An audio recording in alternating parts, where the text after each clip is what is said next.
Welcome to the Learning Pines YouTube. We hope this video helps. You start by preparing both devices. Make sure the Amaze is on and your phone has Android 6.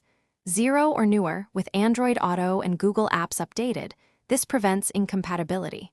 Once ready, unlock your phone and plug the high-quality USB cable into the car's USB port. Do not use a loose charging cable. Make sure Bluetooth is active so the head unit can negotiate connection.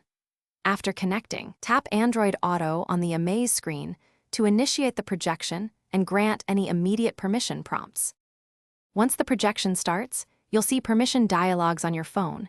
Accept microphone, location, and notifications so maps, calls, and messages work seamlessly. Then, select Android Auto as the audio source on the Amaze so navigation voice and Meteor route correctly through the car speakers. Use the steering wheel voice button to trigger Google Assistant. This keeps you hands-free and reduces distraction. Make sure to choose the correct app on screen for maps or music, and test a short route and a track to confirm audio routing. You finish by customizing Android Auto. Rearrange apps and favorites on your phone's Android Auto settings so your top functions appear first, and adjust infotainment brightness and audio levels for daytime or night driving.